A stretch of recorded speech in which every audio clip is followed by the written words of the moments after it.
بسم الله الرحمن الرحيم. أهلا بيكم معايا على قناة أميرة والكروشيه. النهاردة إن شاء الله هننفذ مع بعض مفرش كروشيه دائري شكله جميل ورقيق وسهل جدا في شغله. كل تفاصيل المفرش إن شاء الله هكتبها لك على الشاشة في أول الفيديو. يلا بينا نبدأ مع بعض في تنفيذ المفرش. وقبل ما نبدأ، لو انت لسه جديدة معايا في القناة ما تنسيش تشتركي في القناة وتفعلي الجرس عشان يوصلك كل جديد، واكتبي لي تعليق قولي فيه بتتابعيني من أي بلد. يلا نبدأ على بركة الله.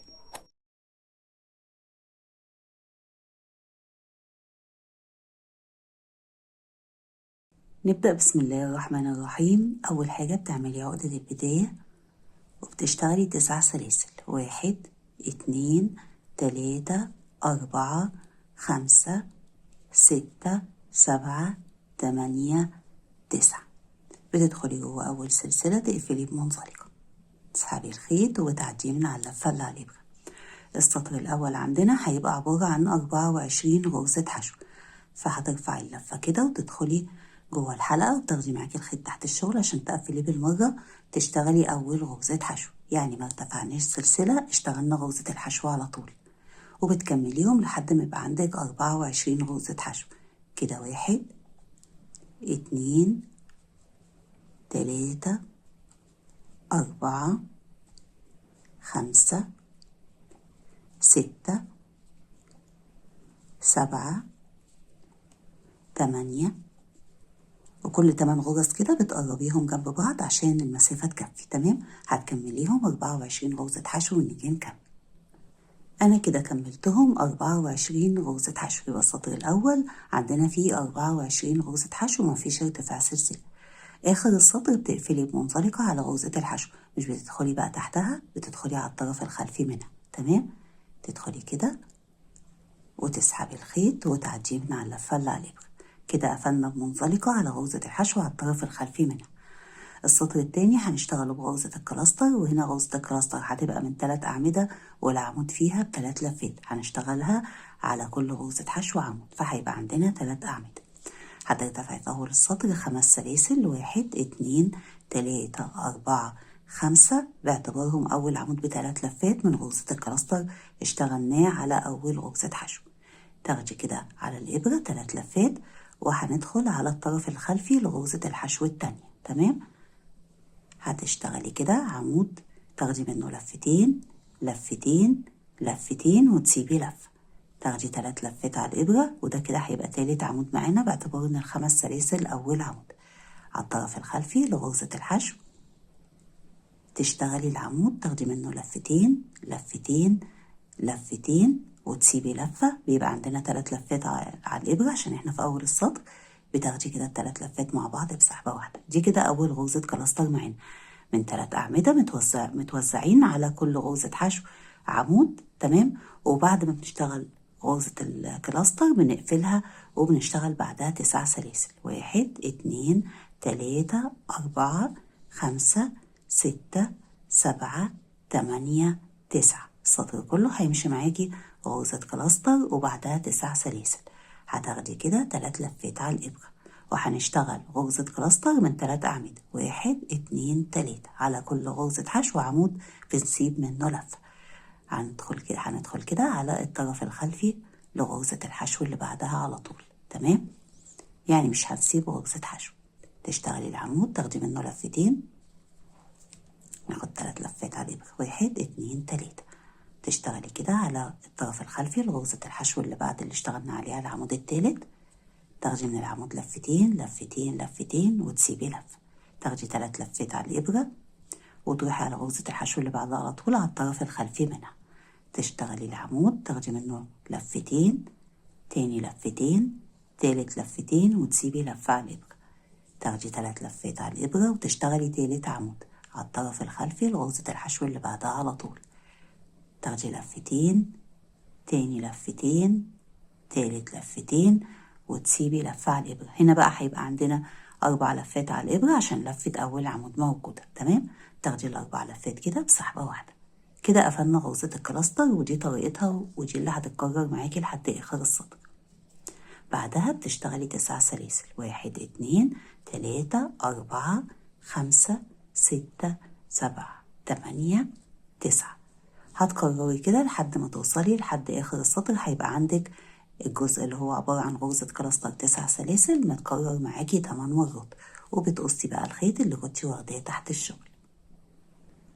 ده كده شكل السطر التاني. احنا كده اشتغلنا غرزة كلاستر وبعدها 9 سلاسل. آخر 9 سلاسل هنشتغلهم بشكل مختلف. بدل ما تشتغلي 9 سلاسل هتشتغلي 4، 1 2 3 4، وتاخدي 3 لفات على الإبرة، وبتدخلي كده على راس غرزة الكلاستر مطرح ما قفلنا الأعمدة، تشتغلي العمود ب3 لفات، لفتين لفتين لفتين لفتين كده. برضو يعتبر اشتغلنا 9 سلاسل، بس عشان نبقى في نص السطر. تمام، نبقى في نص السلاسل وما نحتاجش بقى نشتغل منزلقات.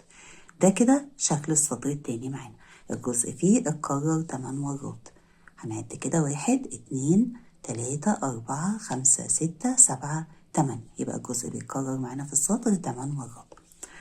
السطر التالت بدايته هترتفعي 5 سلاسل، 1 2 3 4 5. دول كده بنعتبرهم عمود ب3 لفات. بعدهم بتشتغلي سلسلتين.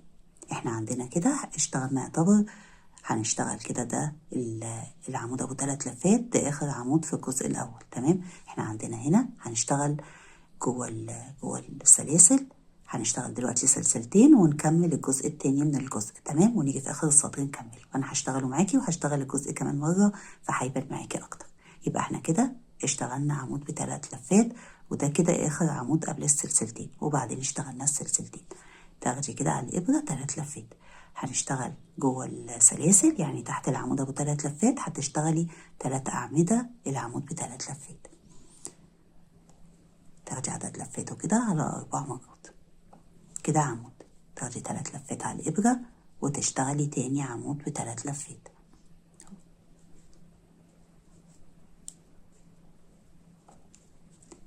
تلات لفات على الإبرة وتشتغلي تالت عمود ب3 لفات.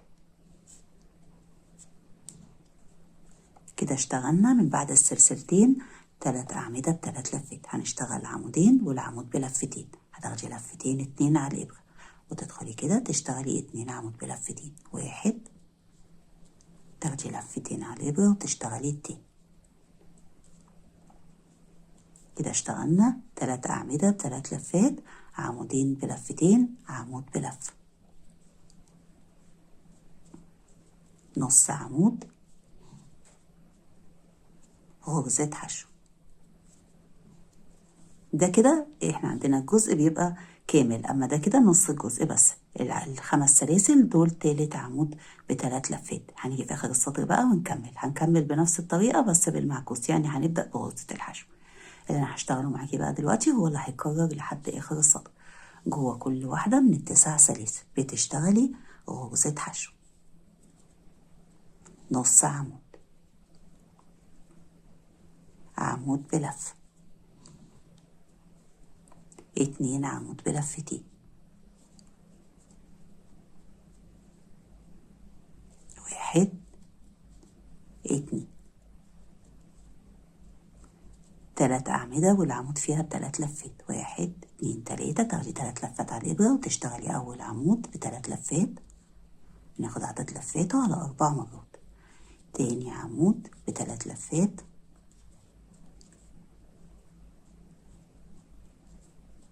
تالت عمود ب3 لفات،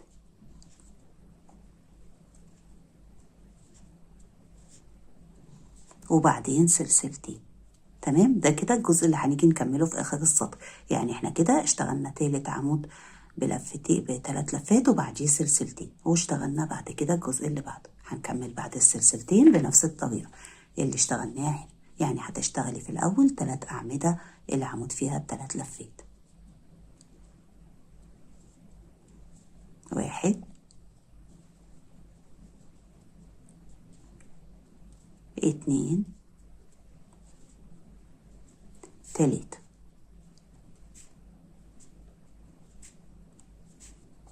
بعد ال3 أعمدة ب3 لفات 2 عمود بلفتين. تاخدي لفتين على الإبرة وتشتغلي أول عمود، وبعدين تاني عمود بلفتين. بعد كده بتشتغلي عمود بلفة.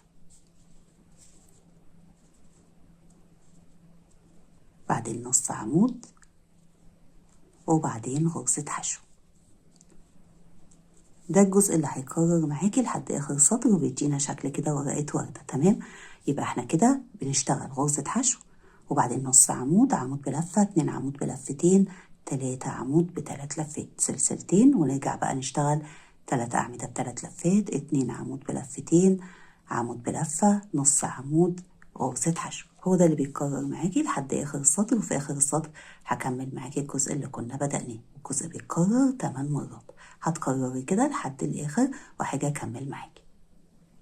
آخر السطر التالت بعد ما كملتي باقي الأجزاء هنكمل الجزء اللي بدأناه في أول السطر. فهتدخلي كده جوه السلاسل، تشتغلي في الأول غرزة حشو، بعدها نص عمود، عمود بلفة،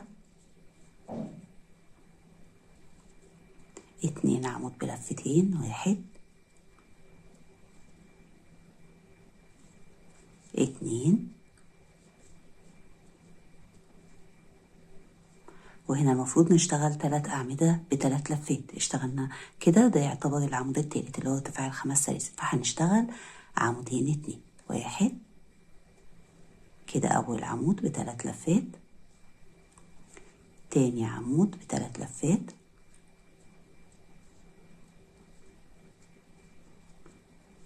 وال5 سلاسل هما تالت عمود. فهتعدي 1 2 3 4 وجوه خامس سلسلة بتقفلي بمنزلقة. فكده كملنا الجزء اللي بدأناه في أول السطر. ده كده شكل السطر التالت شبه الوردة. ممكن تعمليه كده كوستر للأطباق لحد السطر التالت بس، يبقى كوستر للكوبايات أسفة، شكله حلو جدا. دلوقتي هنشتغل السطر الرابع. هتدخلي بمنزلقة على أول سلسلة وتنزلي كده تشتغلي تحت السلاسل منزلقة وترتفعي 3 سلاسل باعتبارهم عمود، وده هيبقى تاني عمود معانا، وهنيجي في آخر السطر نشتغل أول عمود. بعد كده بتشتغلي سلسلتين، 1 2، فكده اشتغلنا 5 سلاسل. هتدخلي جوه السلاسل تشتغلي 2 عمود بلفة، 1 2. احنا هنا المفروض بنشتغل صدفة من عمودين، سلسلتين عمودين، هنيجي في آخر السطر ونشتغل العمود الأول. 11 سلسلة، 1 2 3 4 5 6 7 8 9 10 11. الجزء اللي هشتغله معاكي ده هو اللي هيكرر معاكي لحد آخر السطر. بنشتغل جوه السلسلتين. تمام، تدخلي كده تشتغلي صدفة من عمودين، 1 2 والعمود بلفة، وسلسلتين عمودين، 1 2. كده اشتغلنا جوه السلسلتين صدفة. هتشتغلي بعد الصدفات 11 سلسلة، 1 2 3 4 5 6 7 8 9 10 11. وهو ده الجزء اللي بيتكرر معاكي لحد آخر السطر. صدفة جوه السلسلتين من عمودين، سلسلتين عمودين، وبعدها 11 سلسلة. آخر السطر الرابع بعد ما اشتغلتي 11 سلسلة هنشتغل العمود الأول. هتدخلي كده جوه السلاسل وتشتغلي عمود وبتقفلي بمنزلقة على تالت سلسلة، 1 2 3، وبيبقى باقي عندك بعدها سلسلتين، 1 2. هتقفلي كده على تالت سلسلة بمنزلقة. السطر الخامس بدايته هندخل بمنزلقة جوه السلاسل، تمام، جوه السلسلتين، وهترتفعي 3 سلاسل، ودول برضو بنعتبرهم تاني عمود من الصدفة. تمام، بعدهم سلسلتين وتشتغلي عمودين، 1 2. كده برضو يعتبر اشتغلنا صدفة زي السطر اللي تحت، وهنيجي في آخر السطر نكمل العمود. بعد الصدفة بتشتغلي 5 سلاسل، 1 2 3 4 5، وبتدخلي كده تحت السلاسل في النص تشتغلي غرزة حشو.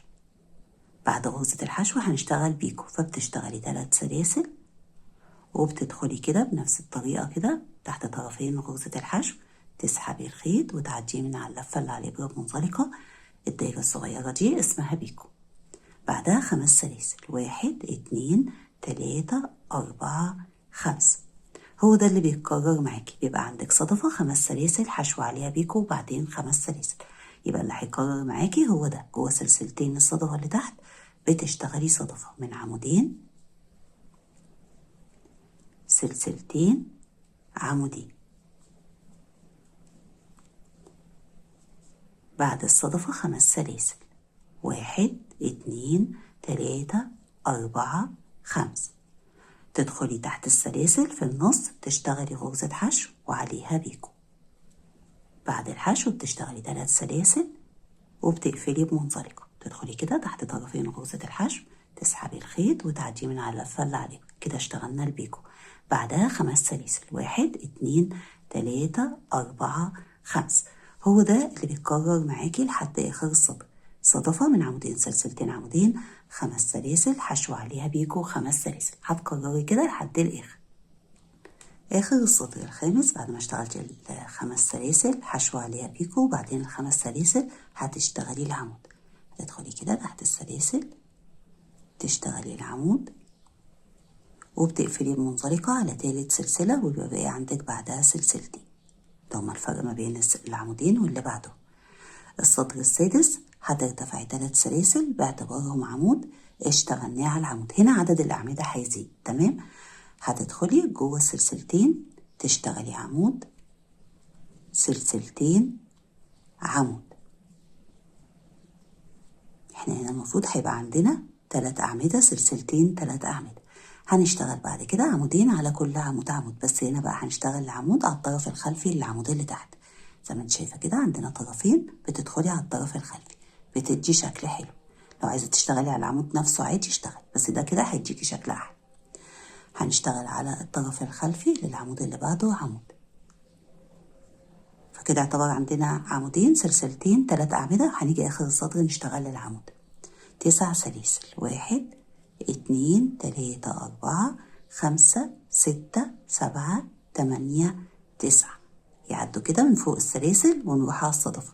اللي هشتغلوا معاكي ده هو اللي هيتكرر معاكي، وهنا بقى هيبان. هنشتغل 3 أعمدة. أول عمود على العمود على الطرف الخلفي منه، تاني عمود على تاني عمود على الطرف الخلفي منه، والعمود التالت بنشتغله جوه السلسلتين. احنا جوه السلسلتين هنشتغل عمود، سلسلتين، عمود. فكده بقى عندنا 3 أعمدة، سلسلتين، تمام. وهيبقى عندنا 3 أعمدة. كده اشتغلنا فين؟ على الطرف الخلفي، فبتدي كده شكل جميل. هنشتغل العمودين اللي هو التاني والتالت. هتشتغلي على كل عمود عمود بس على الطرف الخلفي. 1 2. فكده بقى عندنا 3 أعمدة، سلسلتين، 3 أعمدة. بعدهم 9 سلاسل، 1 2 3 4 5 6 7 8 9. وبتكرري، ولما بتكرري بتشتغلي على الطرف الخلفي، تمام. هتشتغلي كده 3 أعمدة، سلسلتين، 3 أعمدة بالطريقة اللي اشتغلناهم، وبعدين 9 سلاسل ونيجي نكمل. آخر السطر السادس بعد ما اشتغلتي 9 سلاسل هنشتغل العمود.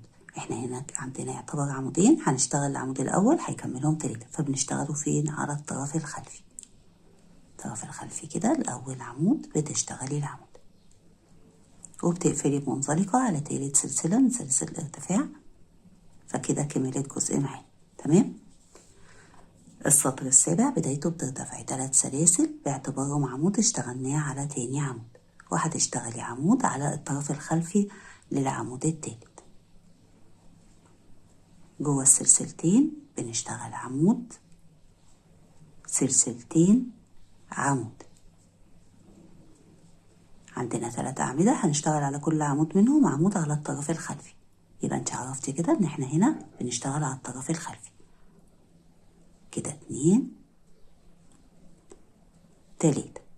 فهنا عدد الأعمدة في الجزء زاد وبقى عبارة عن 4 أعمدة، سلسلتين، 4 أعمدة. وهنيجي في آخر السطر نشتغل العمود الأول، تمام. هتشتغلي بعد كده 5 سلاسل، 1 2 3 4 5. ونشتغل زي تحت كده في نص السلاسل غرزة حشو عليها بيكو من 3 سلاسل.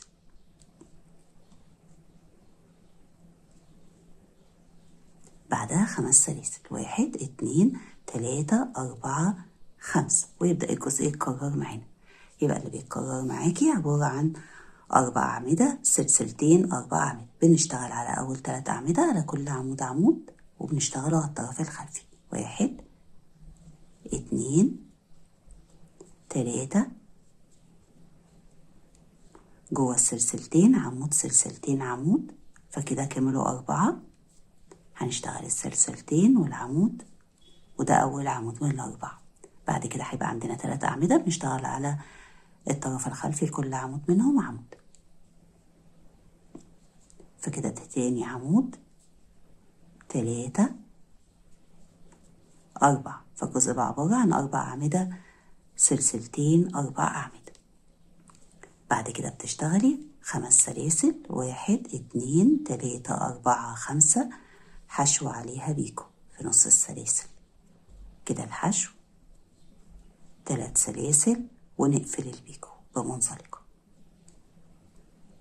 وبعدها 5 سلاسل 1 2 3 4 5. ويبدأ بقى الجزء يتكرر معاكي، وتاخدي بالك ان هنا في كل سطر هيزيد معانا عدد الأعمدة عمود، عمود من الجنب ده وعمود من الجنب ده.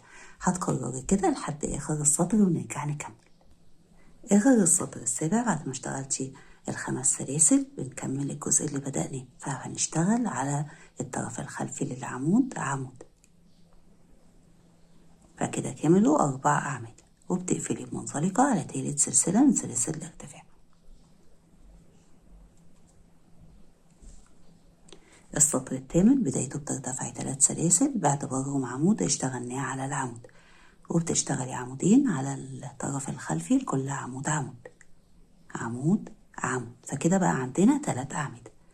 جوه السلسلتين بتشتغلي عمود سلسلتين عمود. احنا هنا هيزيد عدد الأعمدة اللي قبل السلسلتين بيبقوا 5 واللي بعد السلسلتين 5، فكده اشتغلنا أول عمود. عندنا تحت 4 أعمدة هنشتغل على كل عمود منهم عمود على الطرف الخلفي، ده كده يعتبر تاني عمود. 3 4 5.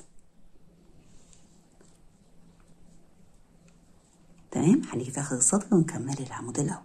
هيبقى عندنا بقى في أول السطر عمود، فكده هيكملوا 5.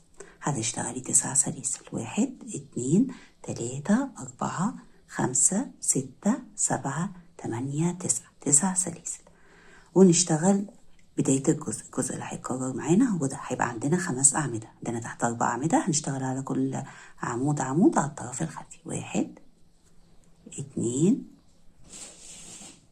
3 4، والعمود الخامس بنشتغل جوه السلسلتين عمود، فكده كاملوا 5 وسلسلتين عمود، يبقى جوه السلسلتين بنشتغل عمود سلسلتين عمود. بعد كده عندنا 4 أعمدة هنشتغل على كل عمود منهم عمود على الطرف الخلفي، فكده ده تاني عمود 3 4 5. يبقى كده زاد عدد الأعمدة وبقى عندنا 5 أعمدة سلسلتين 5 أعمدة، بعدهم 9 سلاسل 1 2 3 4 5 6 7 8 9. هتكرري كده الجزء ده لحد آخر السطر ونيجي نكمل. آخر السطر الثامن بعد ما اشتغلت ال9 سلاسل هنشتغل على أول عمود عمود، كده بنكمل الجزء اللي بدأناه، وبتقفلي بمنزلقة على تالت سلسلة.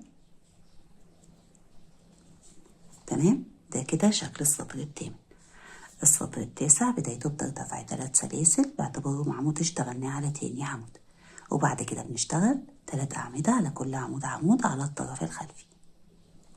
هنا هيزيد عدد الأعمدة ويبقوا 5، كده اشتغلنا هيبقوا 6. تمام. كده اشتغلنا 4، وهنيجي في آخر السطر نشتغل 1، وجوه السلسلتين بتشتغلي عمود سلسلتين عمود، يبقى السطر ده عدد الأعمدة فيه هيبقوا 6 أعمدة سلسلتين 6 أعمدة. كده اشتغلنا جوه السلسلتين أول عمود هنشتغل على كل عمود عمود، كده 2 3 4 5 6. يبقى كده عدد الأعمدة بقوا 6 أعمدة سلسلتين 6 أعمدة، وبنشتغلهم على الطرف الخلفي. 5 سلاسل 1 2 3 4 5 حشو عليها بيكو زي تحت كده، حشو 3 سلاسل وبتقفلي بمنزلقة. 5 سلاسل، 1 2 3 4 5. عندنا هنا تحت 5 أعمدة، هنشتغل على كل عمود منهم عمود. 1 2 3 4 5. جوه السلسلتين عمود سلسلتين عمود، فكده كملوا 6.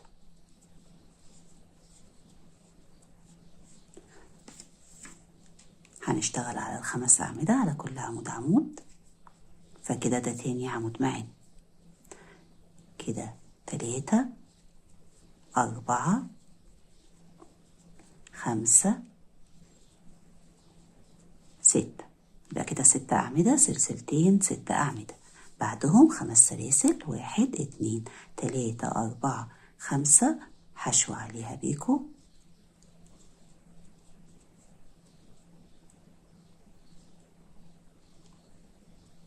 خمس سلاسل، 1 2 3 4 5.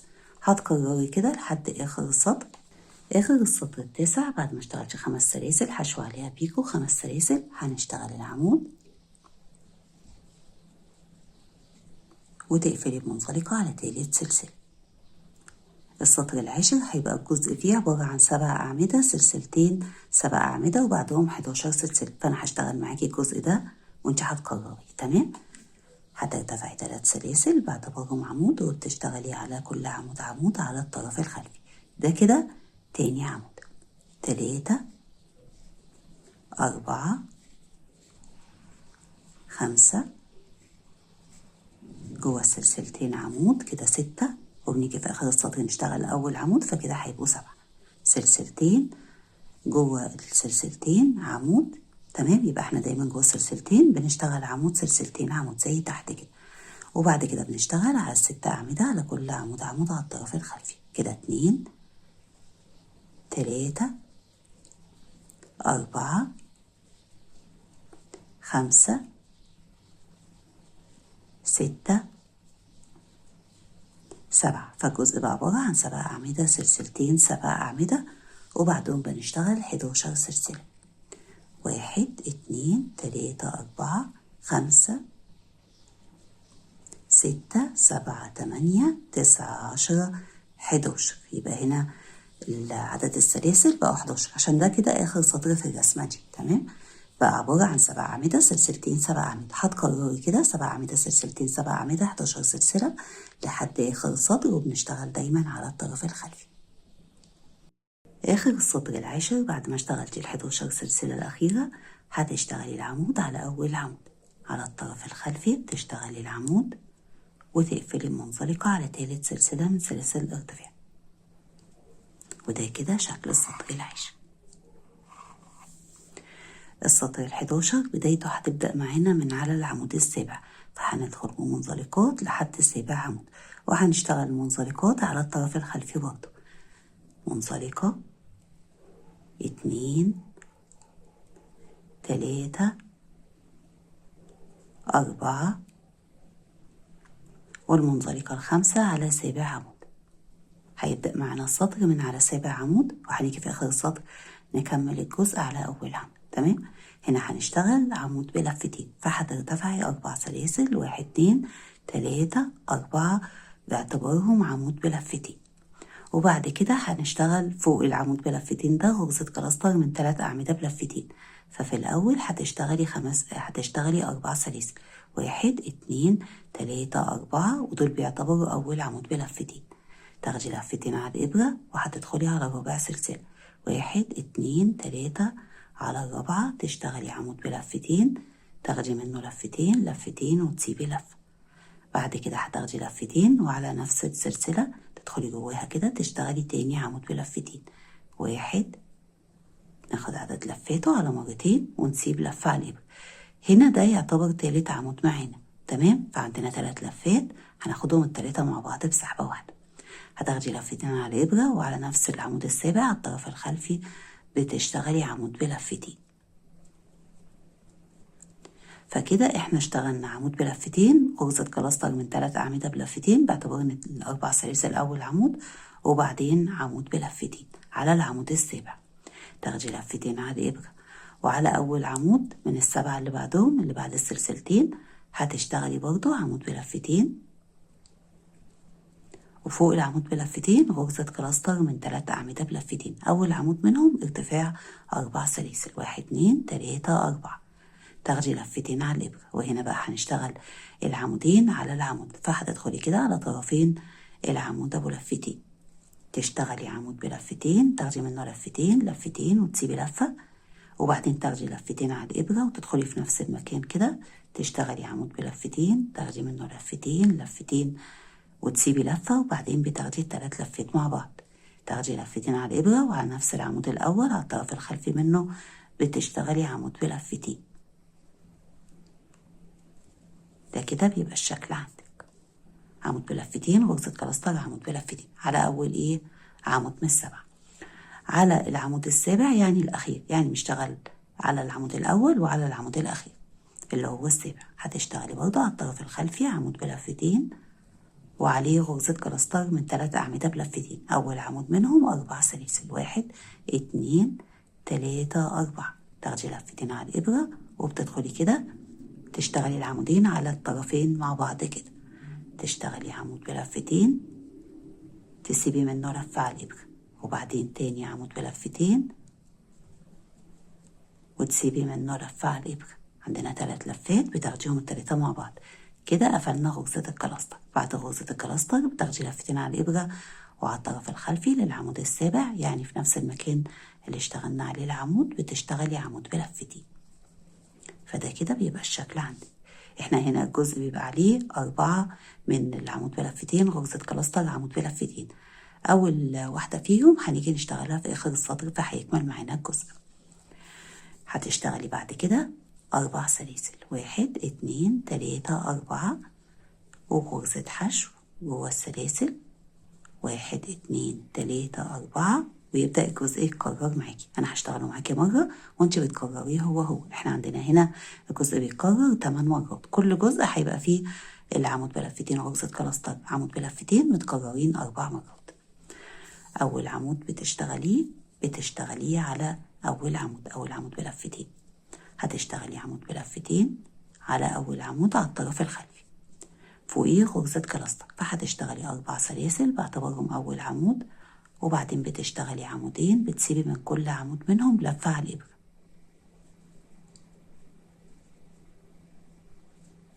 تاخدي لفتين على الإبرة وعلى نفس العمود اللي هو أول عمود بتشتغلي عمود بلفتين، فكده عندنا عمود بلفتين، غرزة كلاستر، عمود بلفتين على أول عمود. تاخدي لفتين على الإبرة وعلى العمود السابع، يعني آخر عمود معاكي، ما تعديش بقى. تمام. هتشتغلي على الطرف الخلفي منه عمود بلفتين، غرزة كلاستر من 3 أعمدة، أول عمود منها 4 سلاسل. بعد كده بتشتغلي بنفس الشكل كده زي ما انت شايفة، عمودين، تسيبي من كل عمود لفة على الإبرة، وبعدين بتشتغلي عمود بلفتين على العمود السابع على الطرف الخلفي. فكده احنا بنشتغل على العمود عمود بلفتين، غرزة كلاستر من 3 أعمدة بلفتين، وبعدين عمود بلفتين. كده بقى عندنا 2. على ال7 أعمدة اللي بعدهم هنشتغل برضو 2، فهتشتغلي على أول عمود منهم غرزة كلاستر. الأول هتشتغلي عمود بلفتين، غرزة كلاستر من 3 عمود بلفتين، أول عمود منهم هو ارتفاع 4 سلاسل.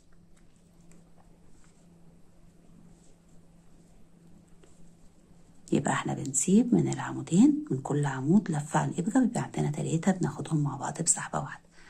بعد كده بتشتغلي على نفس العمود تاني عمود بلفتين، يعني عندنا 2 عمود بلفتين ما بينهم غرزة كلاستر.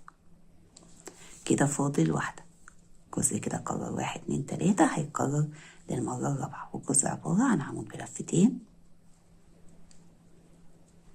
4 سلاسل، ونشتغل 2 عمود بلفتين، بتسيب من كل عمود منهم لفة على الإبرة، يعني بنشتغل غرزة كلاستر من 3 أعمدة بلفتين. نقفلها ونشتغل على نفس العمود اللي هو السابع على الطرف الخلفي منه عمود بلفتين.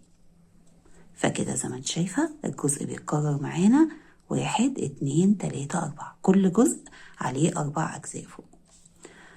بعد المرة الرابعة اللي هو اشتغلناه على 7 عمود بعد السلسلتين بتشتغلي 4 سلاسل غرزة حشو، 4 سلاسل، 1 2 3 4، وهو ده الجزء اللي بيتكرر معاكي لحد آخر السطر. تمام، هتكرري كده بنفس الشكل من أول جزء فيهم لحد ال4 سلاسل اللي بعد غرزة الحشو. آخر السطر ال11 بعد ما اشتغلتي 4 سلاسل حشو 4 سلاسل هنكمل الجزء اللي بدأناه، يعني هنشتغل على أول عمود بلفتين على الطرف الخلفي وعليه غرزة كلاستر، فبتشتغلي 4 سلاسل باعتبارهم أول عمود منها، و2 عمود بلفتين، 1 ونسيب منه لفة، 2 ونسيب لفة، وناخد ال3 لفات مع بعض، وبعدهم بعد ما قفلنا غرزة الكلاستر تشتغلي عمود بلفتين على نفس العمود على الطرف الخلفي، ونقفل بمنزلقة على ربع سلسلة اللي هي اشتغلنا عليها غرزة الكلاستر. وده كده شكل السطر ال11.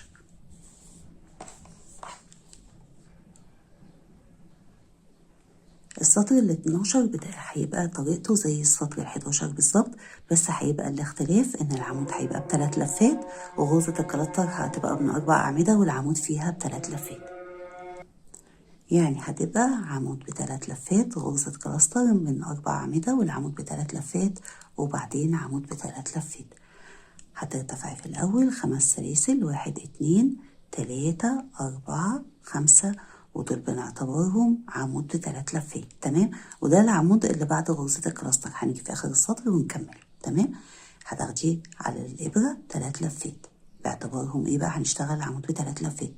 وهنا عندنا الجزء زي ما انت شايفة كان متكرر 4 مرات، احنا بنشتغل على العمود الأول، فهتسيبي كده العمود التاني وتروحي على الجزء اللي بعده على العمود الأول، تشتغلي على الطرف الخلفي منه عمود ب3 لفات، تاخدي عدد لفاته كده على 4 مرات، وبعدين بنشتغل غرزة كلاستر من 4 أعمدة والعمود فيها ب3 لفات. فهتشتغلي في الأول 5 سلاسل، 1 2 3 4 5 باعتبارهم أول عمود، وبعدين هنشتغل 3 أعمدة ب3 لفات، بناخد من كل عمود لفتين لفتين ونسيب لفة. تمام، هتدخلي بنفس الطريقة كده على الطرفين بتوع العمود، تاخدي لفتين لفتين لفتين ونسيب لفة، كده اشتغلنا عمود وده يعتبر تاني عمود. تاخدي 3 لفات على الإبرة وتشتغلي كده، ده يعتبر تالت عمود، تاخدي منه لفتين لفتين لفتين وتسيبي لفة، 3 لفات، وده كده يعتبر رابع عمود وتالت عمود معانا. الأول كان هو ال5 سلاسل. بتدخلي كده بنفس الطريقة، تاخدي من العمود لفتين لفتين لفتين، عندك 4 لفات هتاخديهم مع بعض كده بسحبة واحدة. كده اشتغلنا غرزة كلاستر من 4 أعمدة، 1 2 3 4، أول عمود منهم هو ارتفاع ال5 سلاسل. هتاخدي 3 لفات على الإبرة وعلى نفس العمود اللي هو أول عمود. تمام، أول عمود قبل غرزة الكلاستر تشتغلي عمود ب3 لفات. يبقى احنا كده بقى عندنا عمود ب3 لفات، غرزة كلاستر من 4 أعمدة والعمود فيها ب3 لفات، وبعدين عمود ب3 لفات. هتاخدي 3 لفات على الإبرة وهتشتغلي بنفس الطريقة كده بس على العمود الأول اهو. تمام، على الطرف الخلفي منه تشتغلي في الأول عمود ب3 لفات، وبعدين غرزة كلاستر من 4 أعمدة ب3 لفات، أول عمود منها هو ال5 سلاسل. كده اشتغلنا ال5 سلاسل، هنشتغل 3 أعمدة ب3 لفات ونسيب من كل عمود منهم لفة على الإبرة. كده 1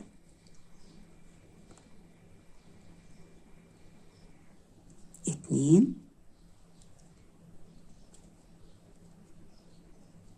3.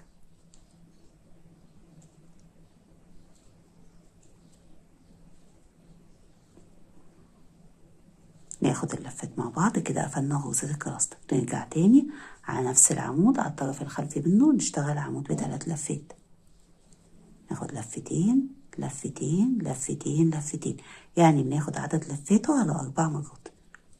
ده كده الشكل عندك. تمام. هنا بقى هنشتغل اخر جزء من دول. الجزء عندنا ده عبارة عن ايه؟ عن عمود ب3 لفات، غرزة كلاستر من 4 أعمدة ب3 لفات، عمود ب3 لفات. بنشتغلهم على العمود الاول، على العمود الاول، على الاول، على الاول، على الاول. اما المرة الخامسة كده هيبقى عندنا 5 مرات بنشتغلها على العمود التاني. تمام. هتاخدي 3 لفات على الابرة وعلى العمود التاني اهو.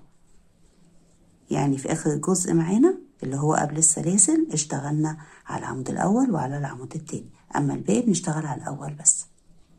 عمود ب3 لفات، غرزة كلاستر، تشتغلي الاول 5 سلاسل، 1 2 3 4 5، وبعدين بتشتغلي 3 اعمدة ب3 لفات، بتسيب من كل عمود لفة عليه فبيكملوا 4 كده. 1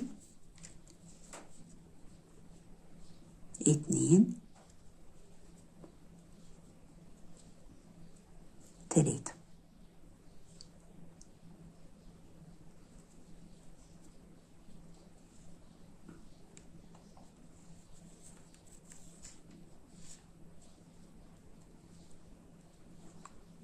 وبتقفلي غرزة الكلاستر، وعلى نفس العمود برضو اللي هو تاني عمود بتشتغلي عمود ب3 لفات.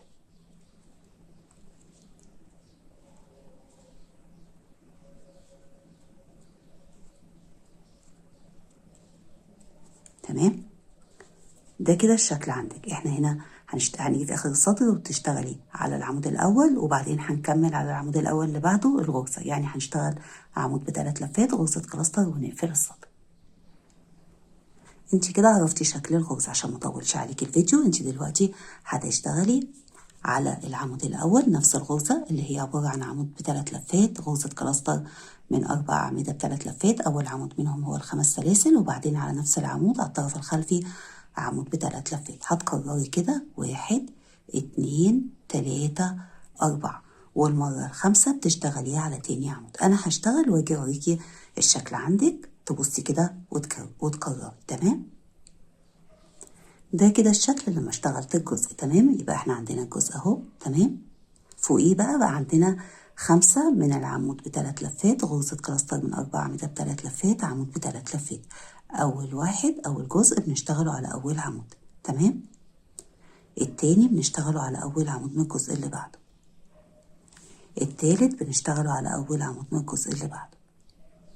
الرابع بنشتغله على أول عمود من الجزء اللي بعده. الخامس بنشتغله على تاني عمود. تمام. فكده بقى عندنا الجزء فيه 5، 1 2 3 4 5. تمام. احنا هنا بعد ما بنخلص الجزء الخامس بننقل على اللي بعده على طول، يعني هنا اشتغلنا على تاني عمود، على اللي بعده على طول اول عمود في الجزء اللي بعده بتشتغلي. هتكرري كده بنفس الطريقة. تمام. وفي اخر السطر بتشتغلي على العمود الاول عمود ب3 لفات، غرزة كلاستر من 4 أعمدة ب3 لفات، عمود ب3 لفات، وانا هاجي اقفل معاكي السطر. تمام. هتكرري كده ونرجع نقفل السطر مع بعض. اخر السطر ال 12 بعد ما كررتي واشتغلتي اخر جزء معانا اللي هو اشتغلتي على اول جزء تحت، هنكمل الجزء اللي بدأناه في اول السطر. هتاخدي 3 لفات على الابرة وعلى التاني عمود. تمام. هتشتغلي كده عمود ب3 لفات وفوقيه غرزة كلاستر، فبتشتغلي 5 سلاسل، 1 2 3 4 5، وتشتغلي 3 أعمدة ب3 لفات، بتسيبي من كل عمود منهم لفة على الإبرة. 1 2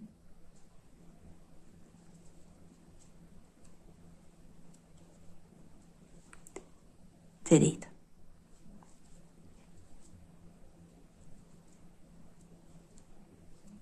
بعد كده بتاخدي اللفات كلها مع بعض وبتقفلي على السلسلة الأخيرة اللي هي 5 سلسلة فوق. فكده احنا كملنا الجزء اللي كنا بدأناه في اول السطر. وده كده شكل السطر زي ما انت شايفه، عطينا شكل وردات شكلها حلو جدا. وانت هنا ممكن تظبطي بقى غرز الكلاستر كده وتكوي المفرش على ظهر الشغل عشان تظبط معاكي، وفي السطور الجايه يبقى باين اكتر. تمام. يعني تكوي مكوه خفيفه كده. تمام. احنا عندنا هنا الجزء اللي هو عبارة عن عمود ب3 لفات، غرزة كلاستر، عمود ب3 لفات، متكرر معانا في السطر 40 مرة. احنا كان عندنا الجزء متكرر 8 مرات، هنا اشتغلنا على الجزء 5. تمام. ف5 في 8 ب40، فالجزء متكرر 40 مرة. وده كده الشكل عندك. السطر ال13 هيبقى العمود فيه ب4 لفات، فهترتفعي في أول السطر 6 سلاسل، 1 2 3 4 5 6، ودول بنعتبرهم عمود ب4 لفات. واحنا هنا هنشتغل غرزة كلاستر من عمودين والعمود فيها ب4 لفات، ده كده يعتبر تاني عمود معانا. تمام، هنيجي في آخر السطر ونشتغل العمود الأول. بعد كده بتشتغلي 7 سلاسل، 1 2 3 4 5 6 7. هتاخدي على الإبرة 4 لفات، 1 2 3 4، وهنشتغل غرزة كلاستر من عمودين العمود فيها ب4 لفات. أول عمود منها على أول عمود اللي هو قبل غرزة الكلاستر، وبرضه على الطرف الخلفي منه. تشتغلي العمود تاخدي منه لفتين لفتين لفتين لفتين، وتسيبي لفة على الإبرة. بعد كده بتاخدي 4 لفات، 1 2 3 4، وعلى تاني عمود اللي هو بعد غرزة الكلاستر على الطرف الخلفي منه برضو بتشتغلي العمود التاني من غرزة الكلاستر. بتاخدي من كل عمود لفتين لفتين لفتين لفتين، عندك 3 لفات بناخدهم مع بعض كده قفلنا غرزة الكلاستر. يبقى غرزة الكلاستر بتبقى اللي هي من عمودين بتبقى فوق غرزة الكلاستر اللي تحت. تمام، بعدها 7 سلاسل، 1 2 3 4 5 6 7. هو ده الجزء اللي بيتكرر معانا، غرزة كلاستر من عمودين والعمود ب4 لفات وبعدها 7 سلاسل، وبنشتغل غرزة الكلاستر. تاخدي كده 4 لفات على الإبرة، 1 2 3 4، بنشتغلها أول عمود منها على أول عمود اللي هو جزء تحت كان عبارة عن عمود غرزة كلاستر، عمود على أول عمود والتاني على تاني عمود، فبتبقى غرزة الكلاستر فوق غرزة الكلاستر. هتشتغلي كده على الطرف الخلفي الأول عمود، عمود ب4 لفات، تاخدي منه لفتين، تاني لفتين، تالت لفتين، رابع لفتين، وبيبقى عندك لفة على الإبرة. تاخدي 4 لفات، 1 2 3 4، تروحي على تاني عمود اللي هو بعد غرزة الكلاستر على الطرف الخلفي منه تشتغلي تاني عمود، لفتين لفتين لفتين لفتين، عندنا 3 لفات على الإبرة بتاخديهم 3 مع بعض كده اشتغلنا غرزة الكلاستر. بعدها 7 سلاسل، 1 2 3 4 5 6 7، يعني الجزء عبارة عن غرزة كلاستر من عمودين ب4 لفات وبعدهم 7 سلاسل، وبنشتغل غرزة الكلاستر فوق العمودين الأول والتاني، فبتبقى فوق غرزة الكلاستر. أنا هشتغلها معاكي مرة وانت هتكرريها هي لحد آخر السطر. هتشتغلي في الأول عمود ب4 لفات على أول عمود على الطرف الخلفي،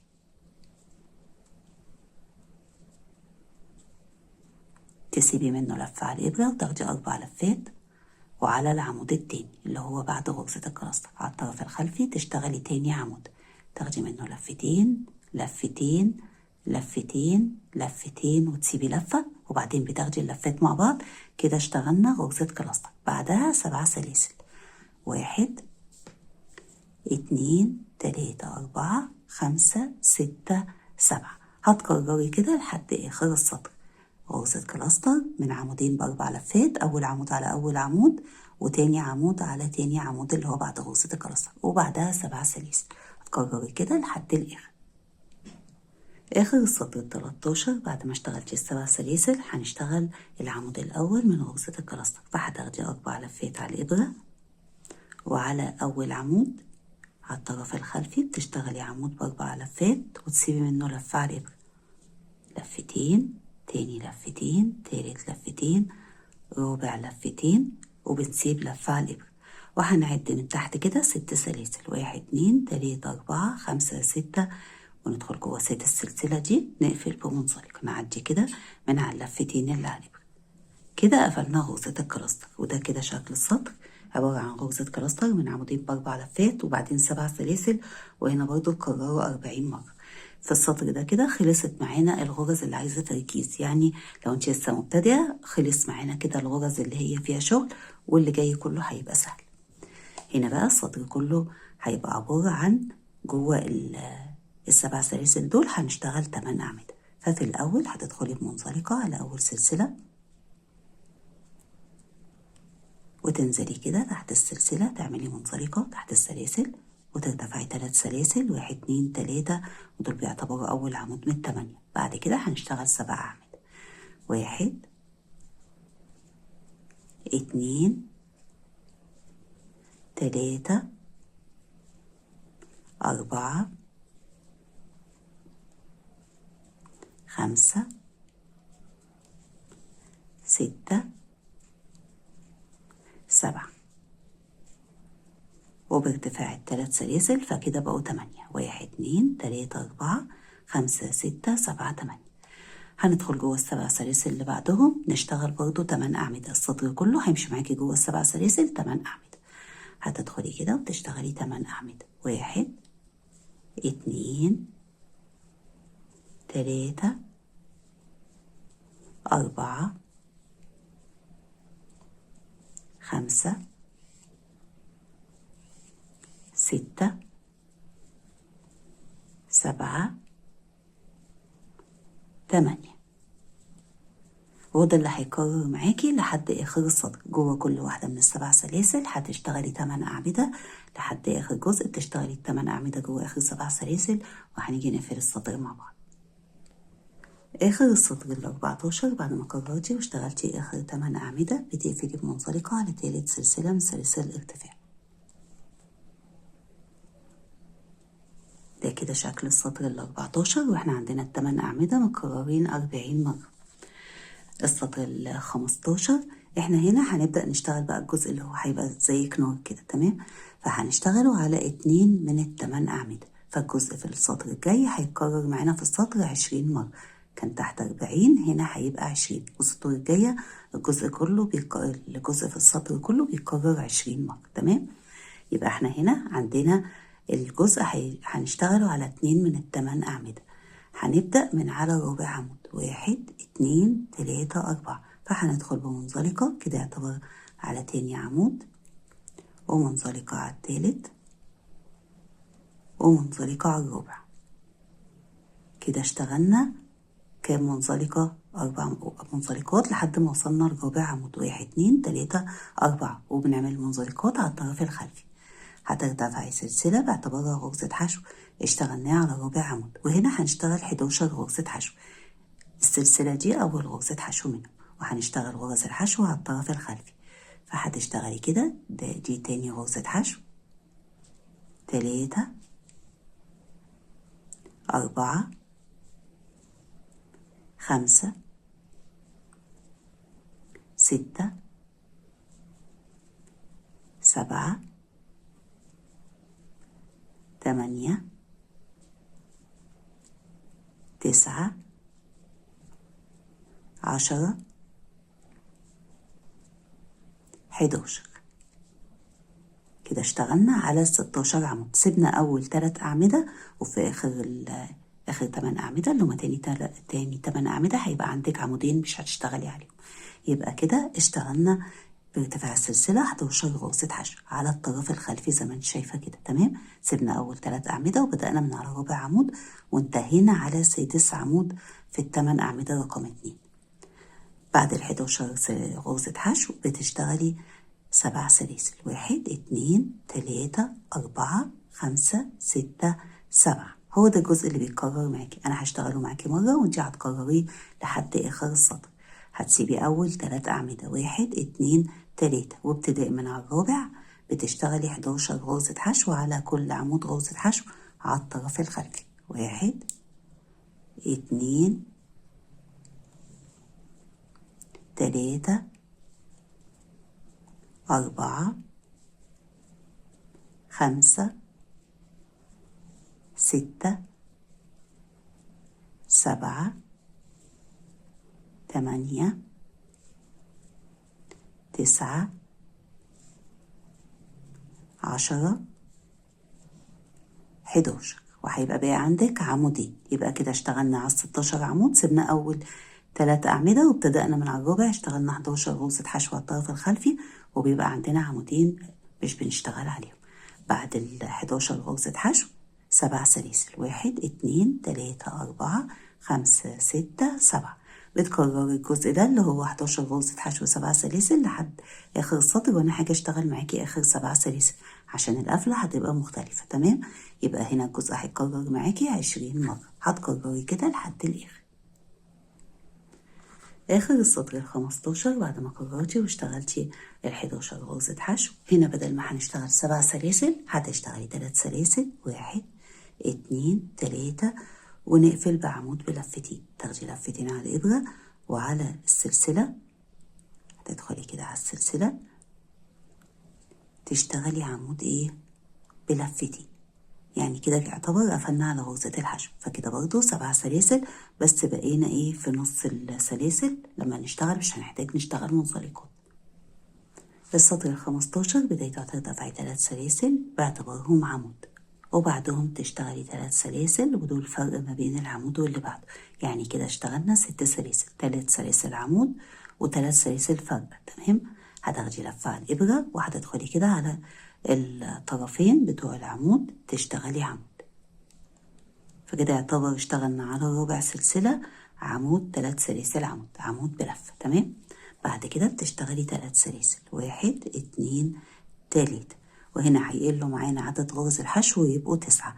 احنا قفلنا على أول سلسلة اللي هي تعتبر أول غرزة حشو، فكده يعتبر سيبنا أول غرزة حشو على تاني غرزة حشو هتشتغلي على الطرف الخلفي. يبقى كده سيبنا أول غرزة حشو وبدأنا من التانية. هنشتغل 9 غرز حشو، 1 2، وبنشتغلهم على الطرف الخلفي، 3 4 5 6 7 8 9. يبقى احنا كده قفلنا على السلسلة اللي هي تعتبر أول غرزة حشو، فسيبناها وبدأنا من على تاني غرزة حشو اللي هي الأولى بعد السلسلة الارتفاع. اشتغلنا 9 غرز حشو على الطرف الخلفي. هتشتغلي 3 سلاسل، 1 2 3، وهتسيبي أول سلسلة 2 3، وجوه الرابعة بتشتغلي عمود، 3 سلاسل عمود، عمود، 3 سلاسل عمود، و3 سلاسل، 1 2 3. يبقى الجزء اللي بيتكرر معاكي عبارة عن 9 غرز حشو على الطرف الخلفي. بنسيب أول غرزة حشو وآخر غرزة حشو. بعد 9 غرز حشو 3 سلاسل عمود، 3 سلاسل عمود على ربع سلسلة، وبعدين 3 سلاسل. أنا هشتغله معاكي مرة، وبعد كده في السطور اللي جاية هشتغل معاكي الجزء مرة واحدة بس، وانتي بتكرريه لحد الآخر. عندنا هنا 11 غرزة حشو. هتسيبي أول واحدة وعلى الطرف الخلفي للتانية هتشتغلي أول غرزة حشو وتكمليهم 9 على كل غرزة حشو، غرزة حشو على الطرف الخلفي. كده 2 3 4 5 6 7 8 9، وبيبقى بقى عندك غرزة حشو. سيبنا الأولى وسيبنا الأخيرة. 3 سلاسل على ربع سلسلة، 1 2 3، على الرابعة عمود، 3 سلاسل عمود.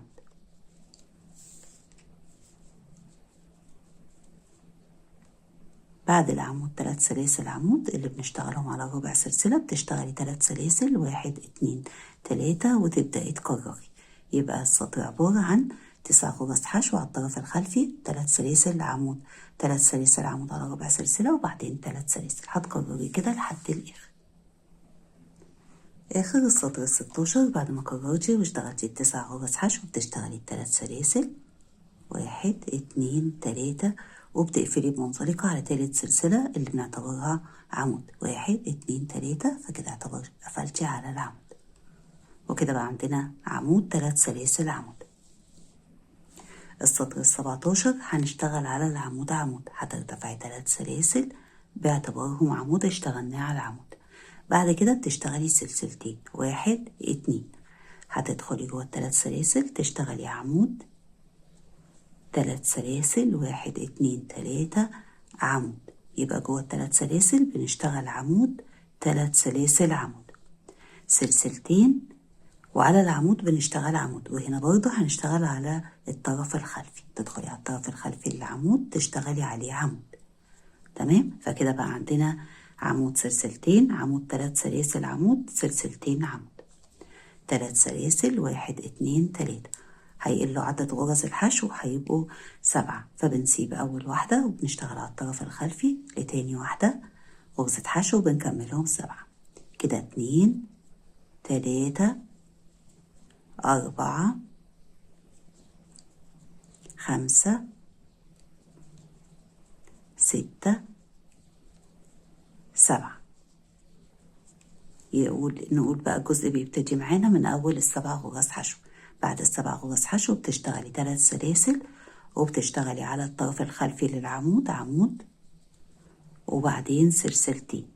جوه ال3 سلاسل بتشتغلي عمود، 3 سلاسل، عمود وسلسلتين. على الطرف الخلفي للعمود بتشتغلي عمود. فده كده الشكل عندك. وكل ما هنشتغل سطر هيزيد عدد الأعمدة. دايما هيبقى جوه ال3 سلاسل عمود، 3 سلاسل عمود، لكن الفرق ما بين العمود واللي بعده هيبقى سلسلتين. هتشتغلي كده 3 سلاسل وتبتدي تكرري، تسيبي أول غرزة حشو وابتداء من على التانية بتبدأي تشتغلي 7 غرز حشو. هتكرري الجزء ده كده لحد آخر السطر. آخر السطر ال17 بعد ما كررتي واشتغلتي آخر 3 سلاسل بتقفلي المنزلقة على تالت سلسلة من سلاسل الارتفاع. ده كده شكل السطر ال17.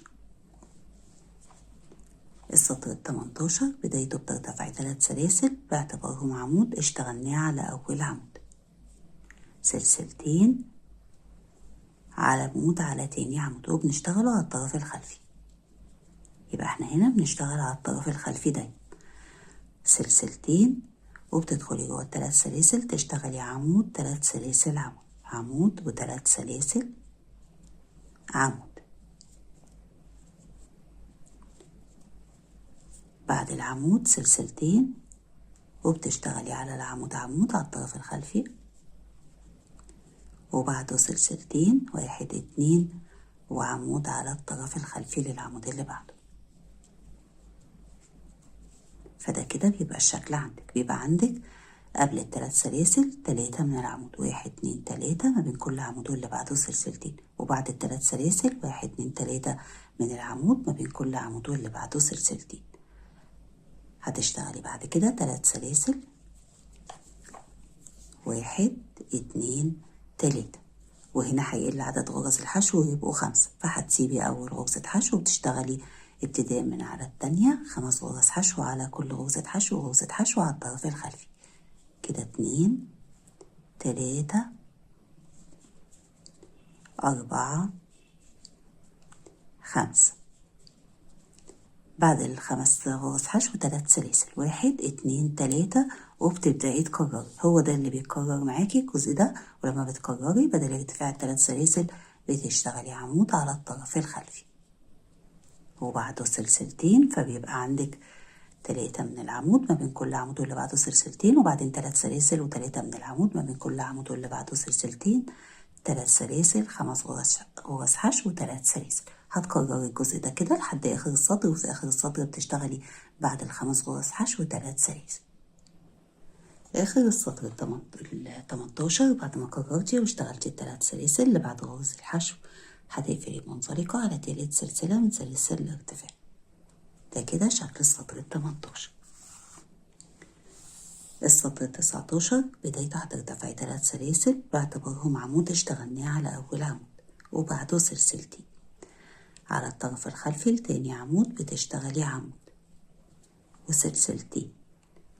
على الطرف الخلفي لتالت عمود بتشتغلي عمود وبعده سلسلتين، وبتدخلي جوه ال3 سلاسل تشتغلي عمود، 3 سلاسل عمود، عمود 3 سلاسل عمود جوه ال3 سلاسل. فكده زاد عدد الأعمدة اللي قبل ال3 سلاسل وبقى 4. 1 2 3 4 بيزيدوا عشان بنشتغل جوه ال3 سلاسل عمود، 3 سلاسل عمود. هتشتغلي بعد كده سلسلتين وبتشتغلي بنفس الطريقة على الطرف الخلفي للعمود عمود وبعده سلسلتين، على العمود اللي بعده على الطرف الخلفي عمود وسلسلتين، وعلى الطرف الخلفي للعمود عمود. فكده اجمالي عدد الأعمدة اللي قبل ال3 سلاسل 1 2 3 4 ما بين كل عمود واللي بعده سلسلتين، بعد التلات سلاسل 1 2 3 4 ما بين كل عمود واللي بعده سلسلتين. بعد كده بتشتغلي تلات سلاسل 1 2 3 اللي هما بيبقوا قبل غرز الحشو، وهتقل عدد غرز الحشو ويبقوا 3. هتسيبي أول غرزة حشو وتشتغلي ابتداء من على التانية 3 غرز حشو على كل غرزة حشو غرزة حشو على الطرف الخلفي، كده 2 وكده 3. 3 سلاسل 1 2 3 وبتبدأي تكرري، هو ده الجزء اللي بيكرر معاكي. فلما بتكرري بتشتغلي على أول عمود على الطرف الخلفي عمود وسلسلتين وبتكرري كده بنفس الطريقة، فهيبقى عندك 4 من العمود ما بين كل عمود واللي بعده سلسلتين، 3 سلاسل 4 من العمود ما بين كل عمود واللي بعده سلسلتين، 3 سلاسل 3 غرز حشو 3 سلاسل. هتكرري كده لحد آخر السطر. آخر السطر 19 بعد ما كررتي واشتغلتي آخر 3 سلاسل بتقفلي بمنطلقة على تالت سلسلة من سلاسل الارتفاع.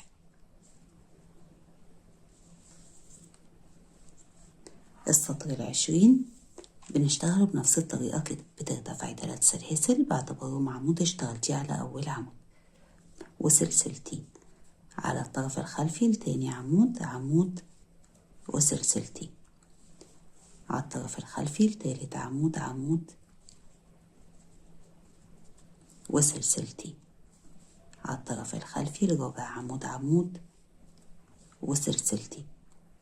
جوه التلات سلاسل بتشتغلي عمود 3 سلاسل عمود عمود 3 سلاسل عمود، فكده زاد عندنا عمود سلسلتين، بقى عندنا قبل التلات سلاسل 5 من العمود، 1 باعتبار ان 3 سلاسل عمود 1 2 3 4 5، وبعدين التلات سلاسل بعدهم برضو هيبقى عندنا 5 من العمود ما بين كل عمود واللي بعده سلسلتين، فبتشتغلي سلسلتين عمود على الطرف الخلفي للعمود،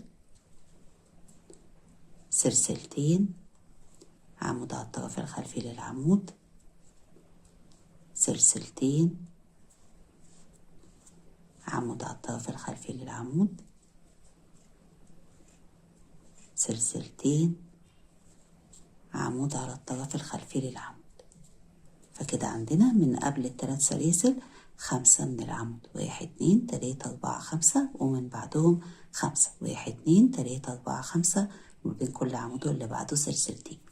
هنا بقى تاخدي بالك ان هيزيد عدد السلاسل وهيبقوا 4 بعد ما كانوا 3. تمام، 1 2 3 4 وبتسيبي أول غرزة حشو على الطرف الخلفي لتاني غرزة حشو بتشتغلي غرزة حشو، فكده عدد غرز الحشو بقى 1 بس. تمام، وبعدين 4 سلاسل 1 2 3 4. تاخدي بالك وانتي بتكرري ان قبل غرزة الحشو في 4 سلاسل وبعدها 4 سلاسل مش 3. تمام، عشان لو اشتغلتي 3 بس هيتقوس معاكي. بتبتدي بقى التكرار بانك بتشتغلي على الطرف الخلفي الاول عمود عمود وبعده سلسلتين، وبتكرري كده نفس اللي اشتغلناه لحد ما توصلي لاخر السطر. اهم حاجة تاخدي بالك ان هنا بقى عندنا 4 سلاسل حشو 4 سلاسل مش 3. تمام، هتكرري كده ونرجع نقفل السطر مع بعض. اخر السطر 20 بعد ما كررتي ووصلتي لاخر السطر واشتغلتي 4 سلاسل حشو 4 سلاسل بتقفلي بمنطلقة على تالت سلسلة من سلاسل الارتفاع.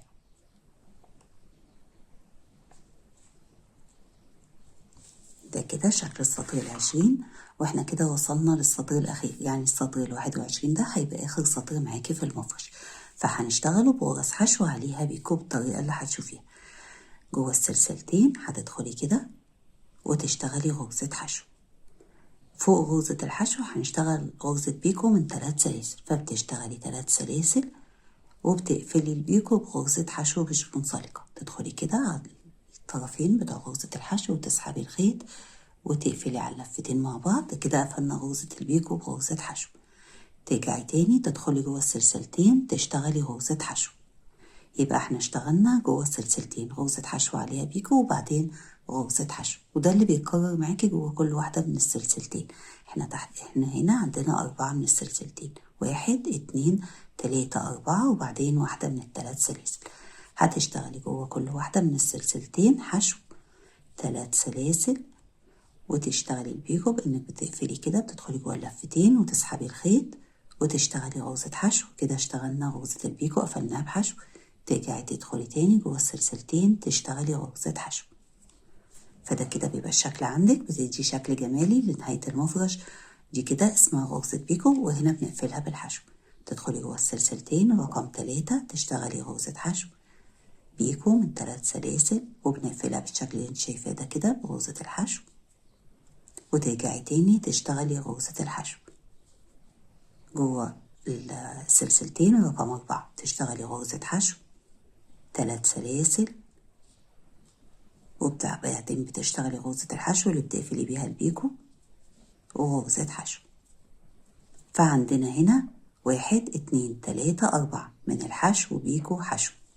أما جوه ال3 سلاسل فبتشتغلي 2 حشو، 1 2 وبعدين بيكو من 3 سلاسل تقفليها برضو بالحشو، وبعدين غرزتين حشو 1 2. هو ده الاختلاف الوحيد. هنا جوه كل واحدة من السلسلتين بنشتغل حشو عليها بيكو وبعدين حشو، أما جوه ال3 سلاسل 2 حشو، على التانية بتشتغلي بيكو وبعدين بتشتغلي غرزتين الحشو. تدخلي جوه السلسلتين اللي بعد ال3 سلاسل تشتغلي بنفس الطريقة حشو بيكو من 3 سلاسل بنقفلها بحشو وحشو حشو، ودول تاني سلسلتين بيكو من 3 سلاسل بتقفليها بحشو وبعدها غرزة حشو حشو 3 سلاسل 1 2 3 بيكو حشو حشو جوه رابع سلسلتين عليها بيكو من 3 سلاسل بنقفلها بحشو، وبعدين حشو تاني جوه السلسلتين. فده كده بيبقى الشكل عندك. وانت عندك هنا بيبقى المفرش الجزء ده كده طالع لفوق، يعني شبه الايه المثلث كده، تمام. فبيبقى عندنا في الجزء عبارة عن 1 2 3 4 جوه كل واحدة من السلسلتين بتشتغلي حشو عليها بيكو من 3 سلاسل بتقفل بحشو وبعدين حشو، فبيبقى عندنا 1 2 3 4. أما جوه ال3 سلاسل فبتشتغلي 2 حشو، على التانية بتشتغلي بيكو وبعدين غرزتين حشو، وعندنا بعد كده 4 من السلسلتين فبتشتغلي جواهم حشو بيكو من 3 سلاسل حشو متكررين برضو 4 مرات. يعني عندك هنا البيكو الإجمالي بتاعها 9 1 2 3 4 5 6 7 8 9. رقم 5 دي بتبقى بارزة لفوق، عشان كده بنشتغلها عبارة عن غرزتين حشو. كده اشتغلنا الجزء ده، هو ده اللي بيتكرر معاكي. اما بتوصلي بقى لل4 سلاسل بتشتغلي جوه ال4 سلاسل دول 3 غرز حشو 1 2 3، وبعدين جوه ال4 سلاسل اللي بعدهم 3 غرز حشو 1 2 3. يبقى جوه كل واحدة من ال4 سلاسل هتشتغلي 3 غرز حشو وتتنقلي على طول جوه ال4 سلاسل اللي بعدهم تشتغلي 3 غرز حشو، وبعد كده بقى بترجعي تكرري تدخلي جوه السلسلتين تشتغلي حشو عليها بيكو حشو بنفس الطريقة كده، تمام. يبقى ده كده بيبقى الشكل عندك. تاخدي بالك ان جوه ال4 سلاسل بنشتغل 3 غرز حشو وتتنقلي جوه ال4 سلاسل اللي بعدهم تشتغلي 3 غرز حشو. هتكرري كده لحد الاخر وهاجي اقفل معاكي السطر. بعد ما كررتي ووصلتي لاخر السطر ده كده اخر المفرش معانا، يعني اخر سطر. فاشتغلنا 3 غرز حشو ودخلتي جوه ال4 سلاسل اشتغلتي 3 غرز حشو. هنا بقى بتقصي الخيط وبتسيبي حته خيط صغيره عشان هنقفل بيها، وبتسحبي الخيط وبتركبي الخيط في ابره التقفيل. بعد ما بتركبي الخيط في ابره التقفيل، تمام، هتدخلي كده من قدام الشغل اهو على تحت طرفين اول غرزه حشو اشتغلناها، تمام. تسحبي الخيط وبعدين بتدخلي ما بين الطرفين بتوع اخر غرزة حشو، اخر غرزة حشو اهي، تمام. هتدخلي ما بين الطرفين بتوعها 1 2 3.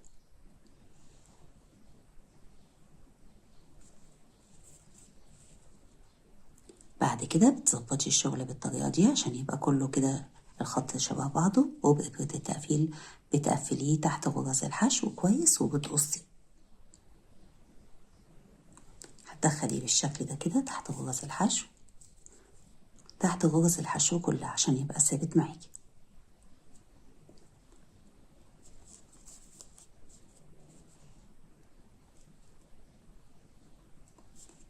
تمام. ممكن بقى ترجعي تاني كده تعيدي برضو عليه، وبعد كده بتقصي الخيط.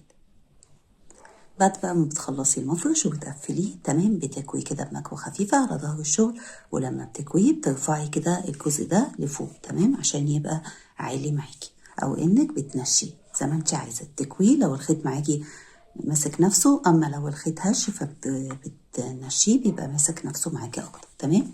انا بكده خلصت معاكي فيديو المفرش، اتمنى الشرح يكون كان واضح ليكي، وان شاء الله نتقابل في فيديو جديد، ولحد ما نتقابل اسيبكم في رعاية الله، والسلام عليكم ورحمة الله وبركاته.